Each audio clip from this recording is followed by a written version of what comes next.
Good afternoon. My name is Gloria Sang. I am Senior Legal Counsel with the Ontario Securities Commission. I'm here today with my colleagues Colin Yao, who is Legal Counsel also with the Ontario Securities Commission, and with Christine Domasic, who is the Manager of Registration with IROC. Thank you for attending our webinar today. We are here to present recent amendments that modernize registration information requirements, clarify outside activity reporting, and update filing deadlines.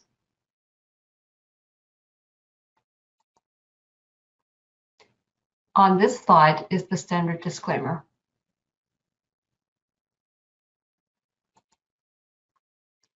On December 16, 2021, the CSA published final amendments to National Instrument 33-109, Registration Information, and to National Instrument 31-103, Registration Requirements, Exemptions, and Ongoing Registrant Obligations. These amendments implement targeted changes to registration information requirements.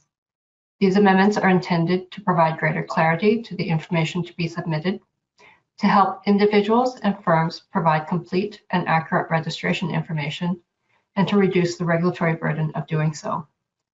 At the same time, the registration information received will still allow the CSA to carry out its regulatory roles.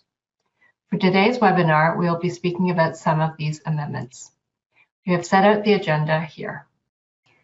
If you have any questions during the presentation, we encourage you to submit them as they come to you and as early in the presentation as possible. This will allow us time to consider them.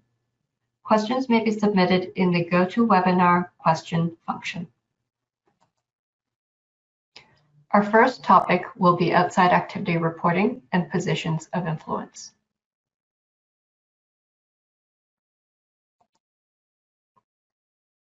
Registered firms are required to have policies and procedures to identify and address material conflicts of interest and risks arising from all outside activities that their registered individuals may participate in.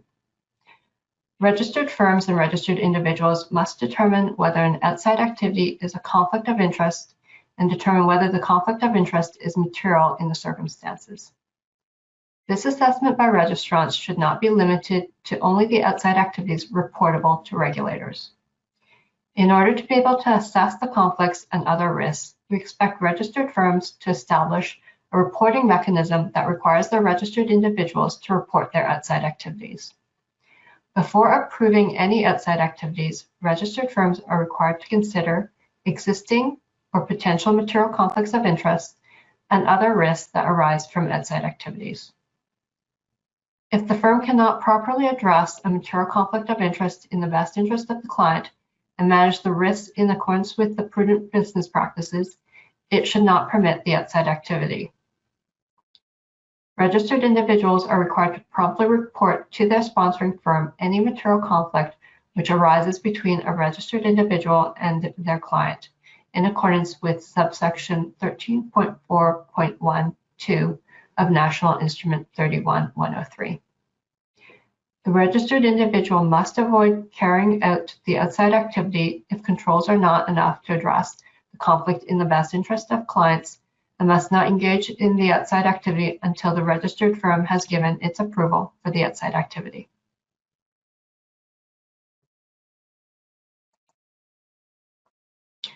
The regulator will take into account and require reporting of certain outside activities of a registered individual when assessing that individual's application for registration or continuing fitness for registration, as well as the firm's fitness for registration. A reporting framework has been established that sets out 5 categories of outside activities reportable to the regulator. Before we go into each of the categories, I note that uncompensated activities that do not involve securities or financial services and are not positions of influence are generally not reportable. For example, volunteer activities such as being a Little League soccer coach or volunteering at an animal shelter are not required to be reported as they do not fall within categories 1 to 5. Additionally, involvement with entities with non-active operations, such as being the owner of a holding company for the passive management of personal investments, would likely not be reportable if the activity does not fall within categories 1 to 5. So we'll now turn to the various categories of reportable activities.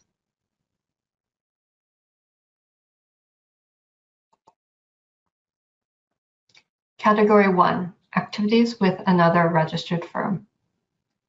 Activities with registered firms other than your sponsoring firm are considered outside activities and are required to be reported. Activities performed for an affiliated entity are considered activities outside of the sponsoring firm. All activities in this category are reportable, whether or not you receive compensation for such activities. These activities are also reportable whether or not the activity at the other firm requires you to be approved as a permitted individual or to be registered. For example, the following roles with another registered firm are reportable: being an advising or dealing representative, being an owner or director of another registered firm, being a research analyst or client relationship manager at another registered firm, being a human resources manager, or being an IT service provider for another registered firm.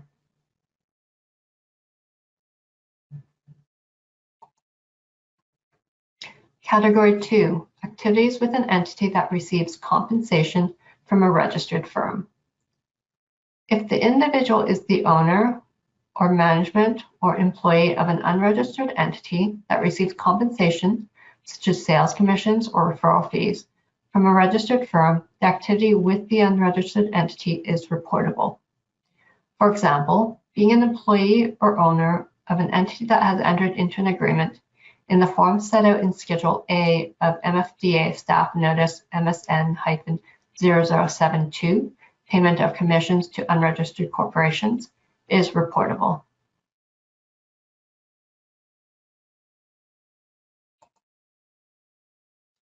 Category 3, other securities-related activities. Activities that involve raising of money for an entity, such as structuring the security or derivative, preparing the offering document, soliciting investors, or promoting the sale of a security or derivative, are reportable. The activity must be reported if it was carried out anytime in the last 7 years. It must be reported even if no compensation was received for the activity. It does not include roles at a capital raising entity where the individual was not involved in the capital raising. So for example, directors and officers of reporting issuers would need to report under this category. The president of a mortgage investment entity that is seeking capital from investors would need to report under this category, but would not include being an IT help desk employee, data scientist, internal auditor, or other non-capital raising roles at such an entity. It also does not include charitable or other fundraising activities that do not involve the issuance of securities or derivatives. That activity would not be reportable under this category.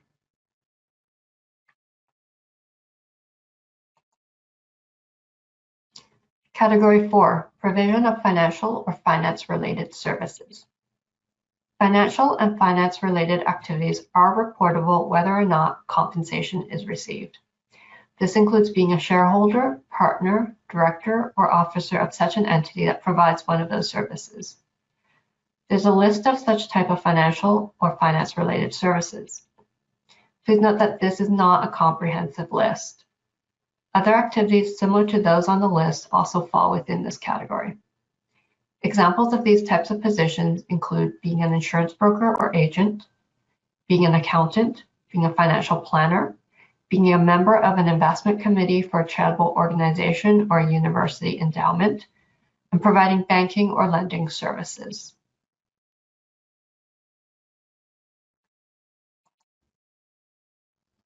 Category 5, positions of influence. All positions of influence are reportable whether or not compensation is received for such activities.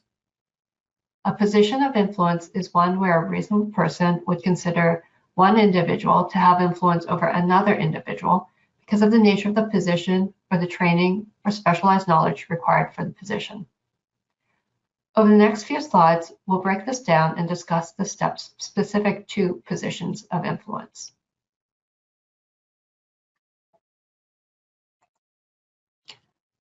Under Section 13.4.3 of National Instrument 31103, Certain specific roles are considered positions of influence.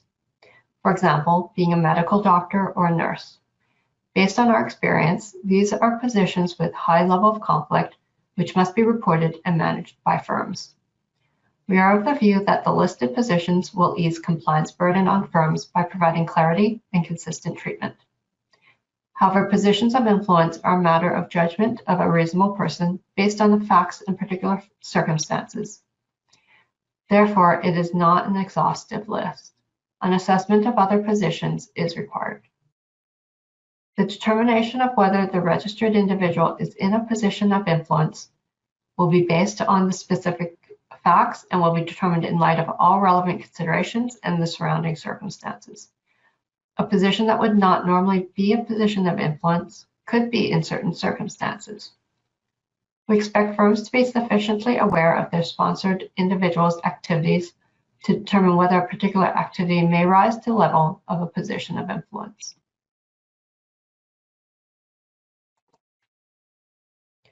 Registered firms could consider the following non-exhaustive factors to determine whether the outside activity puts the registered individual in a position of influence.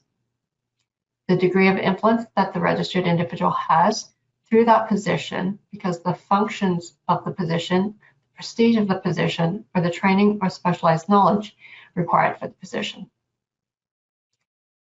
They may consider the degree to which the person may be confused as to whether the registered individual is acting in the capacity as a registrant or in another capacity, and the degree of susceptibility another person has to the registered individual in that position because of the person's reliance on or perception of the registered individual's specialized knowledge, expertise, or trustworthiness associated with the role. If both the degree of influence by the registered individual in the position of influence and the confusion or susceptibility of a person subject to that influence are considered significant, a registered firm is expected to consider the outside activity to be a position of influence. One example is a caregiver in an assisted living facility may be a position of influence. The caregiver's primary role is to provide care to residents in the assisted living facility, which includes making care decisions. The residents and their family members would be reliant on the caregiver for the quality of care received and would not easily be able to change facilities.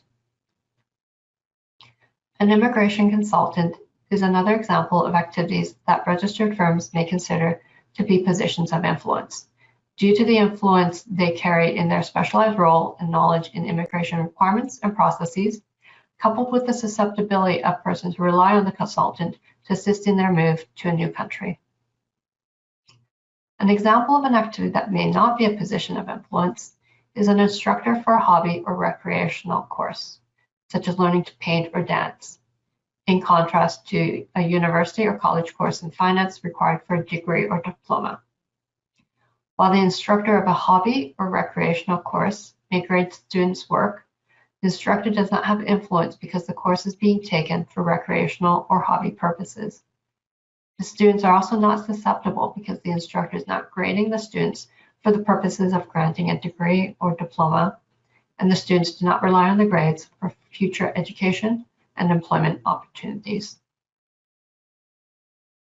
A landlord would not be considered to be in a position of influence. While the landlord has power over the tenant in relation to the tenant's ability to continue to rent the accommodation, we would not view the degree of power of the landlord and the degree of susceptibility of the tenant to meet the level of a position of influence.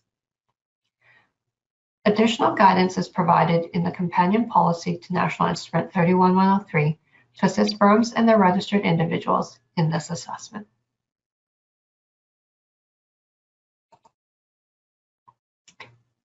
If a registered individual's outside activity is a position of influence, there is a restriction on who may be a client.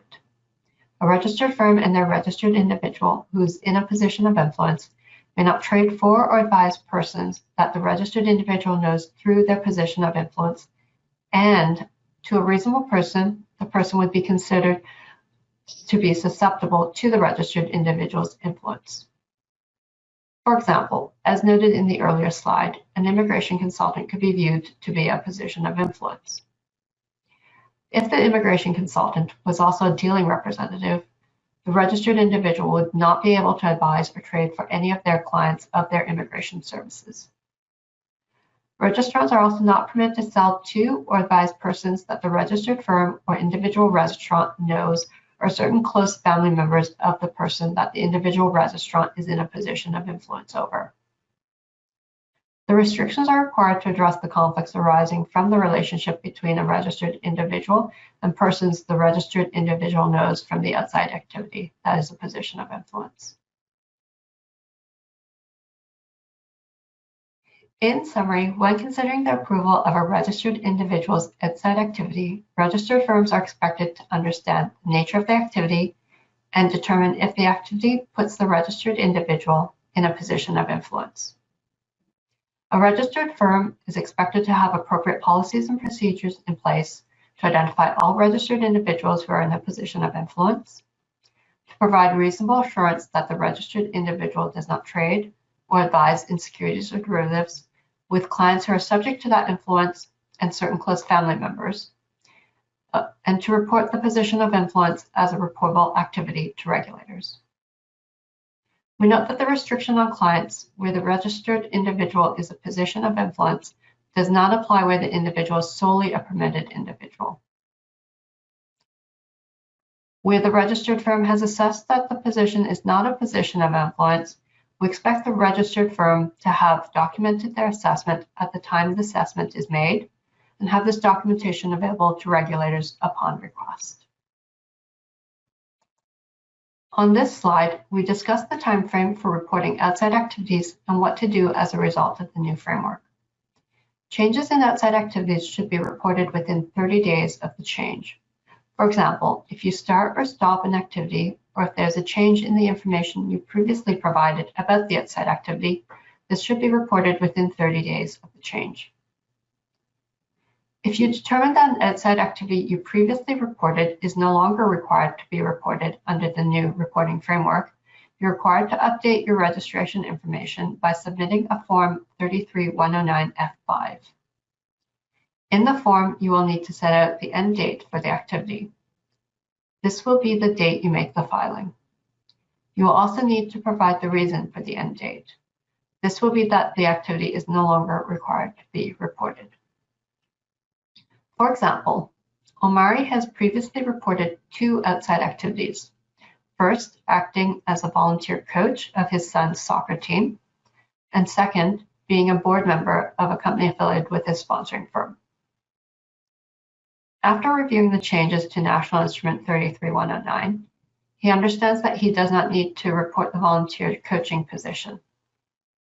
On June 30th, 2022, he files a Form 33109F5 reporting June 30th, 2022 as the end date for the volunteer coaching position, and he states that the reason is it is no longer required to be reported. Activities that have been recorded as ended will no longer appear as current reportable activities under Item 10 on NRD, but rather will appear as previous reportable activities under Item 11 on NRD. If you submit a change in registration information after June 6, 2022, and do not indicate an end date to an outside activity already reported and recorded in NRD, it will be our understanding that you have assessed the activity and have determined that the activity is reportable. We will discuss the timing of other updates to registration information later in this presentation. I'll now turn the presentation over to Colin. Good afternoon, and thank you all for attending. I'm going to be speaking about 3 main areas. The first is a new functionality we've created for corporate groups that have more than one registered entity in the same principal jurisdiction. I'm also going to talk a little bit about deadlines, and then finally I'm going to talk about various clarification and enhancements that we've made to improve the quality of disclosure and to make the form a little easier to understand. So this first feature, which we're calling multiple affiliate filings, that relates to corporate groups where there's more than one registrant in the corporate group with the same PR, it effectively allows that corporate group to designate an authorized affiliate to make filings on behalf of not only themselves, but their sister firms. So the way that this is done is, obviously the determination has to be made internally, but the firms that are not authorized and want the authorized affiliate to make filings on their behalf need to file a certificate with their principal regulator, basically stating that they've authorized the authorized affiliate to make filings on their behalf, and that information is going to be accurate as it relates to the firms that have delegated. So this certificate, again, this is not the one that's making the filings, but the ones that are relying on the other sister firm, it's filed with the regulator, and you need to provide the full legal name and NRD number of the registered firm that is going to be making filings on your behalf.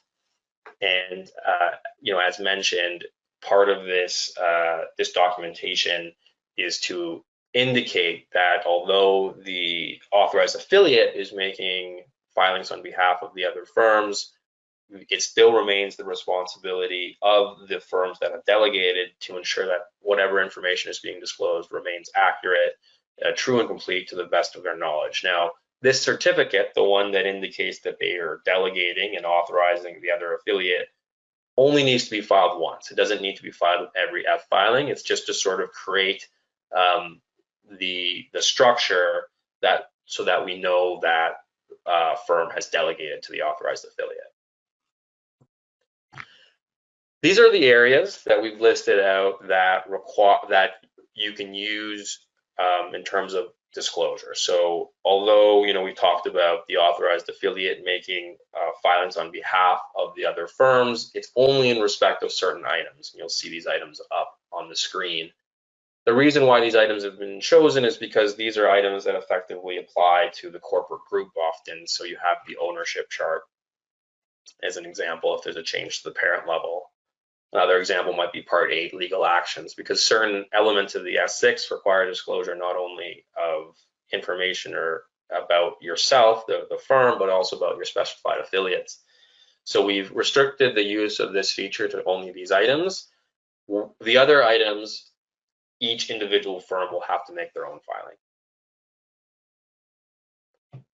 So now we're getting to the authorized affiliate actually making the filing on behalf of the full group. So what's important to note here is that when the authorized affiliate submits their F5 filing, and they do it in the normal course, they need to include the full legal name and NRD number of the other registered firms that have delegated their update obligation, so that we are aware that that filing is being made on behalf of the authorized affiliate, but also on behalf of the other firms, and to sort of keep that record. And the way we know that is the authorized affiliate indicates that it's for the other firms and then provides their legal name and NRD number so that we can true that up with our own records. So again, this last point, just wanted to mention that, when it comes to the certificate, at least in Ontario, this is the one that the non-authorized affiliate, it's going to be filed through the OSC portal.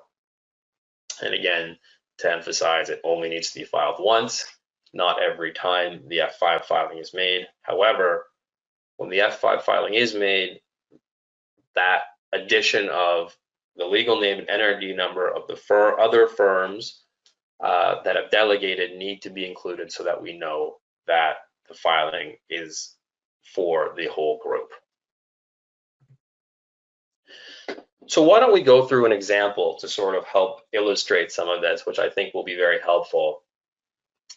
In our example, there is 3 affiliated firms, A, B, and C. They're all registered in Ontario with Ontario as the PR.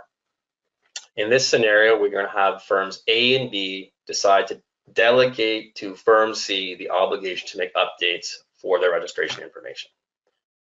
So the first step is the non-authorized affiliates, in our example A and B, need to file their certificate indicating, among other things, that they have delegated the disclosure obligation to firm C. So that's step one. Step two would be the event that triggers the update obligation. So here we have two examples. One is an ownership change that's at the parent level, so it affects A, B, and C. And then we also have one that is specific only to firm A, where they've changed office buildings. And we'll see how that plays out. So because firm A and B have delegated to firm C, firm A and B do not need to provide an update on 312. Firm C can make this filing on behalf of A and B, provided that when firm C makes the item 12 ownership chart updates, that they name firm A and firm B and provide the NRD number for A and B. So that again is to make sure that we know that that ownership chart applies to C, obviously, because they're making the filing, but also for A and B. So again, I want to reiterate how important it is to have that included, because if there is not a reference to the other firms, we will assume that for this particular filing, it was elected not to include one of the firms, and that we would expect an update on behalf of whatever firm was not listed. So it's important to make sure that that step is followed, to make sure that the one firm can delegate for the one firm can disclose on behalf of the other entities. Now, in our example, we also talked about firm A having a change of head office.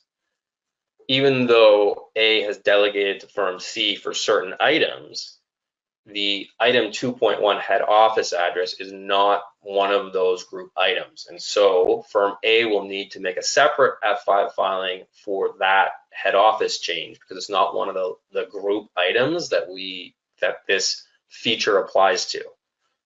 The thinking there is that the head office is very specific to firm A, and so firm A needs to make that filing on its behalf, or on its own in its own way, without relying on firm C, because the feature does not apply to those items.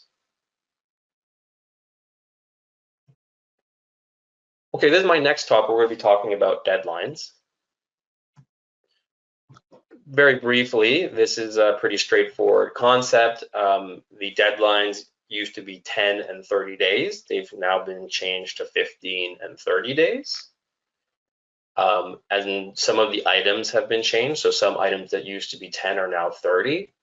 Here's the items that you can disclose 30 days instead of 15. The default is 15, but here for these items, and this is the F6, these are firm filings.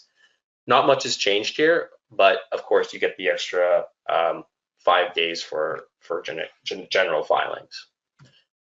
Perhaps more interesting is the list of items that can be disclosed 30 days that used to be 10 in the individual registrant disclosure part. So here, perhaps most interestingly to stakeholders is the change in item 10, that is reportable activities. So before that was a 10-day disclosure requirement, and it has been moved to 30. So in our quick example, Neil becomes a director of a reporting issuer. This, of course, is still a disclosable category. Previously, he had 10 days to report, now he has 30. So this is obviously a way to sort of take a little bit of the pressure off of the disclosure obligations, and hopefully it is a welcome bit of extra time to make these important disclosures. So this comes to my sort of third major topic, and that's talking about various clarification changes.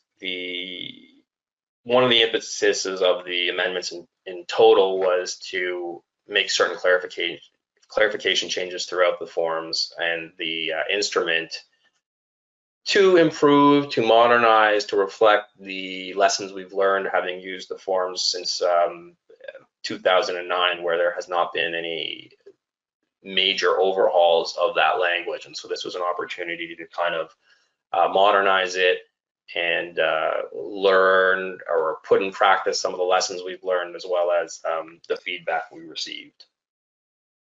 So speaking about the end of employment,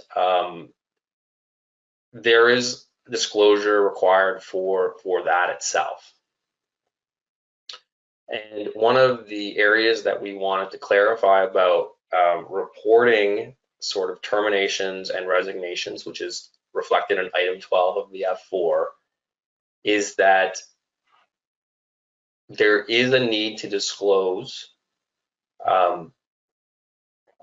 when there are allegations that the individual contravened a statute or failed to meet a standard of conduct. And this has been sort of existing language, but what we wanted to highlight in some of these amendments is that standards of conduct can include a sponsoring firm's policies and procedures. It's not only external to the sponsoring firm or professional body. It can include standards of conduct that are internal of a firm. And these need to be disclosed.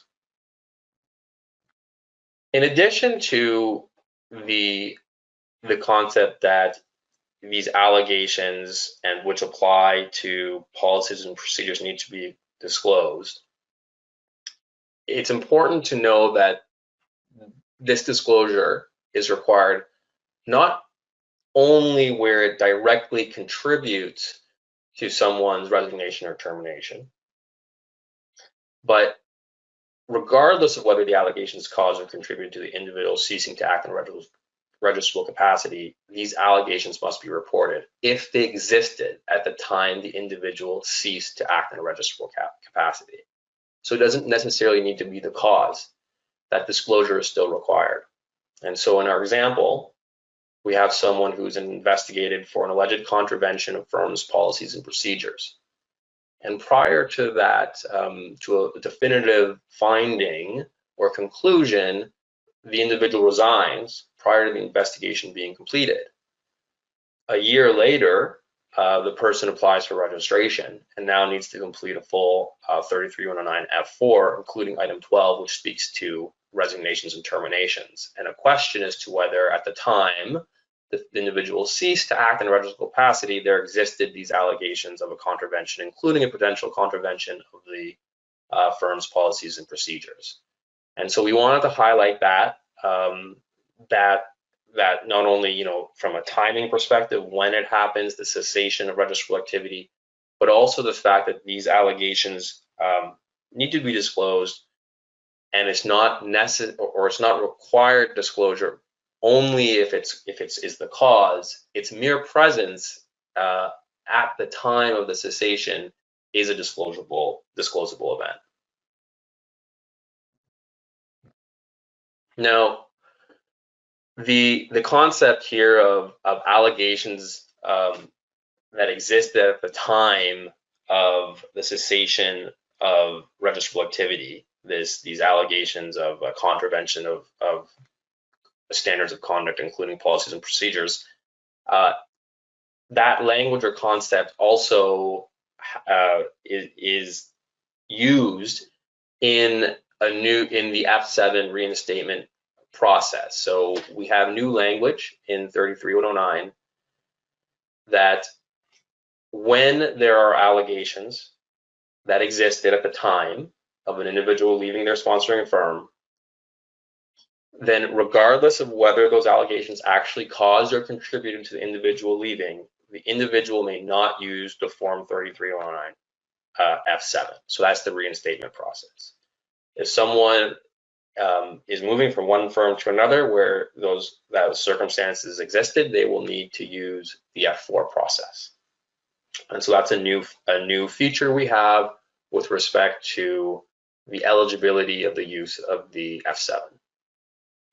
And while we're on the topic of the F7, I will highlight that in addition, that the individual needs to make sure that their information on NRD, the previously submitted information through their F4, must be up to date prior to using the F7. So what does up to date mean? Effectively, if there was an update that was required to be made up until the time of the person leaving their firm, then all of those updates must be done before attempting to use the F7. And so that would mean, for example, if someone changed residential addresses and did not update their NRD record, their previous address that was recorded on using the F4, then that would be a circumstance where their F4 NRD information is not up to date, and they would not be able to use the F7.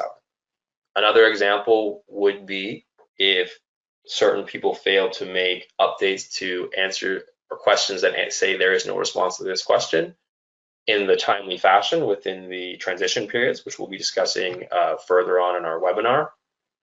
But if that information is not provided in the time frames indicated in the amendments, then again, the individual's NRD record will not be up to date and they will not be allowed to use the F7 reinstatement process. If you are not eligible to use the F7, whether it's because of allegations existing at the time that you were leaving your former firm, or whether there was a failure to update the NRD record in a timely manner, then the individual, instead of using the F7, will complete a form 33109 F4 by making the NRD submission entitled Reactivation of Registration.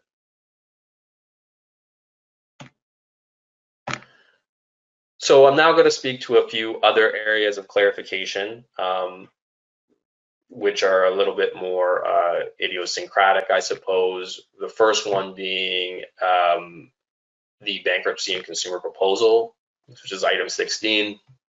So this is an area that we often get non-disclosure, poor disclosure around because of a potential misunderstanding of the question. So two main areas we've improved, or we believe we've improved this item, is that we've made it clearer that consumer proposals are caught by these questions for disclosure. And the other main area is that bankruptcies and consumer proposals need to be disclosed even if they are over 7 years old. So we have, even though our language simply says, have you ever had a bankruptcy, we often are in circumstances where people do not provide disclosure of past bankruptcies if they are over 7 years old. And part of that is a misunderstanding between the regulatory obligation to disclose bankruptcies, no matter how old they are, versus the concept or belief that a bankruptcy is no longer under a credit report after 7 years. The two are separate, but there is some confusion. And that's why in this third point, we really encourage firms that at the point of giving the individual the F4, or whichever shape or form the F4 information is presented, that having a reminder that bankruptcies and consumer proposals are disclosable, even if they're over 7 years old, is a great practice tip, because when someone fails to disclose a financial issue like a consumer proposal or a bankruptcy, it may be from a misunderstanding of a question or a belief around the 7-year issue. However, it really can throw their application under scrutiny and can significantly delay that person's registration.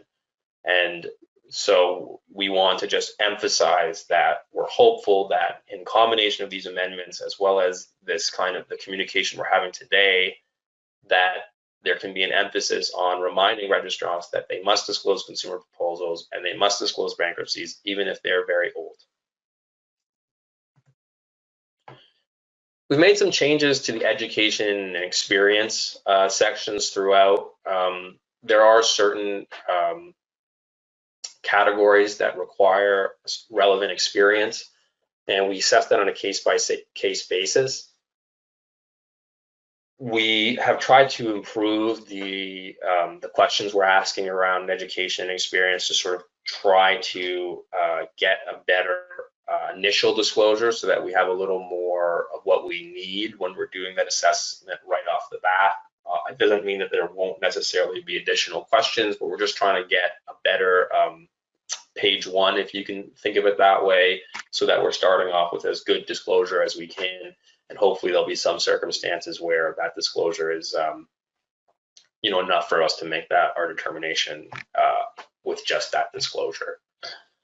As just a small reminder, and we've provided some instructions in this area, is that although item 8 of the F4 does ask about experience and education in particular, it's only asking about education that is required as part of a registration category. So we have a lot of people who disclose, their bachelor degrees or other formal education. Not that it's a problem, it's just that it's not required. And so what we're trying to emphasize here is that that's one less thing to disclose, and hopefully, in a minor way, makes the completion of the form a little bit easier with less things to have to worry about disclosing. And so finally, this is an interesting area where we wanted to highlight this ownership change. So this is more on the firm side. Firms previously had to disclose all changes to their ownership chart, whether it was, micro changes, 10 to 10.1. We've tried to recognize that can be a burden where people are providing micro changes to their ownership chart, and that ultimately that's not necessarily always relevant regulatory information. So we've really focused on sort of 3 main thresholds that we consider to be relevant from an ownership perspective, and they are 10, 20, and 50%. The idea here is that firms need only disclose where the ownership changes have crossed one of these thresholds. And by cross, I mean going up or down. And so why don't we talk about the example really briefly to sort of illustrate that. Here we have a shareholder of a firm, and they start with 9 and they go to 12. Well, that's disclosable because you've crossed 10 on the way up from 9 to 12. We then have another crossing from 12 to 23. So again, we've crossed 20, and so that is reportable. The next example is going down. So from 23 to 19, again, we're crossing 20 the other way from 23 to 19. So that's a crossing of the threshold. Again, reportable. And then we go back up from 19 to 51. That, it's technically crossing 2 thresholds, but that's only 1 filing to indicate, from 19 to 51. That's a disclosable item. Now, what's interesting is this last example. The person goes from 51 to 95. You'll see that's, in terms of percentage, it's a large number, but there is no threshold between 50 and 100. So that actually is not disclosable. This is a circumstance where this person's already the majority shareholder and they increase their interest, but it's not a reportable change because it did not cross one of these 3 thresholds. So 10, 20, and 50%. And again, to reiterate, it's whether you cross going up or going down. If the change does not involve a crossing, so any shareholder who either increases to 10 or decreases to 9 or increases to 25 or decreases to 18, etc. If none of those things happen, it's not required F5 filing anymore. And so we're hopeful that will reduce the number of ownership changes that need to be made on a regular basis, and there can be more of a focus on what we might consider more significant or material changes in ownership. That concludes my portion of the presentation. Now I'll pass it over to Christine.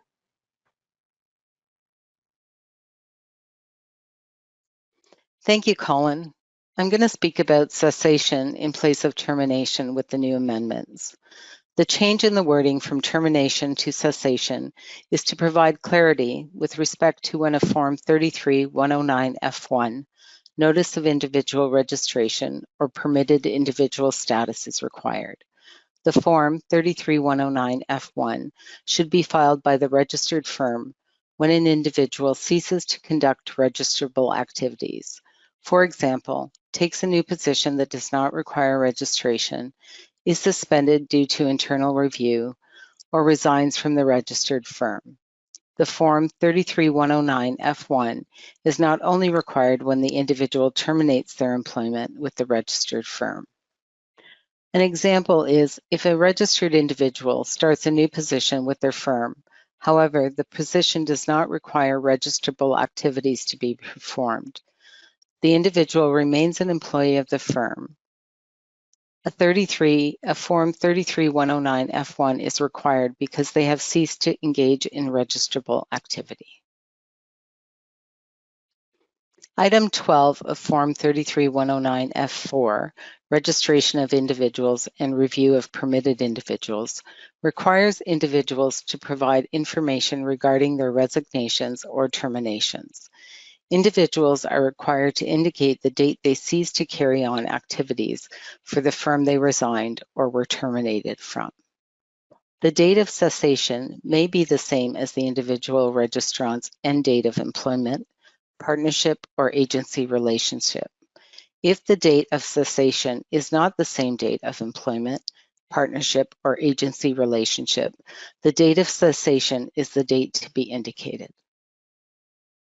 The deadline to report a cessation of authority of an individual registrant or a change in an individual's status has changed. The reporting deadline is now 15 days. The longer reporting period does not raise regulatory risk when an individual ceases to have authority. As a result of this change, a substantial change to extend the deadline for the registered firm to provide an individual registrant with a copy of the Form 33109 F1 has also been changed. The registered firm is now required to provide an individual registrant with a copy of their Form 33109 F1 within 15 days instead of the previous 10. Firms also have 15 days to report the 33109 F1 for item 4, the date and reason for termination, and 30 days to report item 5, details about the termination. There are two approaches when registration information question is changed. If the change is to clarify and draw out specific details, but the question otherwise remains consistent with the previous question, the question will be replaced and the previous response will be kept on NRD. If the change is significant, such that the previous response does not make sense in relation to the revised question, the question on NRD will be replaced and the current response will be replaced with the response, "There is no response to this question." In some instances, if an individual sought registration in an additional jurisdiction, any questions that indicated there is no response to this question should have been updated. The amendments add two new questions to Form 33109 F4. The first question requires the reporting of titles for reportable activities, and the second question requires the reporting of non-securities license numbers. Effective the date of the amendments, responses to the two new questions on NRD will be, "There is no response to this question." Question 13.3a now requires an individual to include their license number. This was previously not required. The date the individual is required to notify the regulator of the first change after June 6, 2022, to any information previously submitted with respect to the individual's Form 33109 F4 is when there is a change, but no later than June 6, 2023. This means that an individual registrant must update those questions that indicate there is no response to this question by June 2023, not 2022, unless there is an update earlier. It is the expectation that individual registrants will update their registration information when there has been a change in registration information the individual registrant previously provided. They should also review and update any other registration information that is not complete or accurate as a result of the amendments at this time.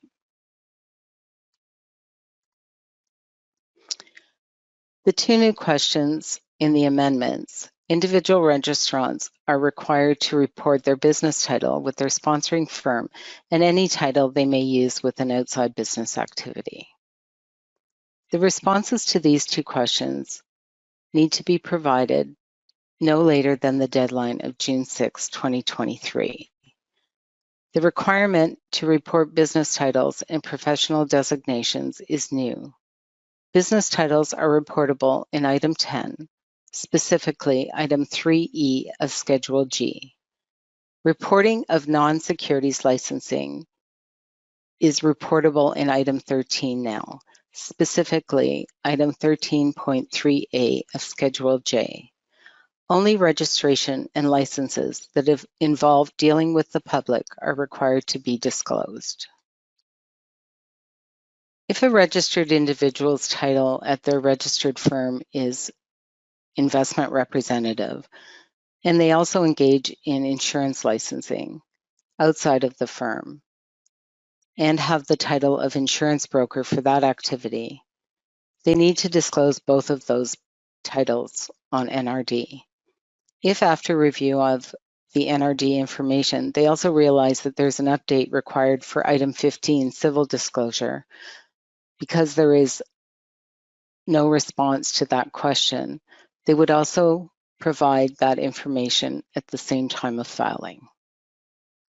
On December 1st, 2022, the registered individual moves and is required to update their residential address on NRD by no later than December 31st, 2022, 30 days after the change.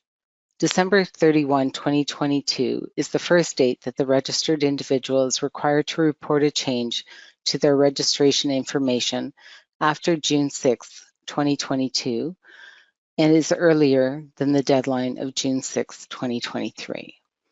As a result, December 31, 2022 becomes the deadline for this individual to update their NRD records with respect to not only their address change, but all answers that state there is no response to this question, which in the case of the individual is their title information, license number for their insurance security activity, and the response to Item 15. If an individual had not moved or otherwise did not need to update their NRD information after June 6, 2022, then the deadline to report their title and licensing number, if applicable, would be June 6, 2023. With respect to failure to update NRD, a registered individual who does not update any response that states there is no response to this question by the required deadline of June 6, 2023, will be in breach of Section 4.3 of National Instrument 33109. All questions, including the two new questions regarding titles and license numbers, are required to be updated. If an individual registrant does not update their NRD record, where responses remain, there is no response to this question by the required deadline of June 6, 2023, they will not be eligible to use the reinstatement process. Individuals will be required to complete the Form 33109F4 and make the reactivation of registration submission on NRD.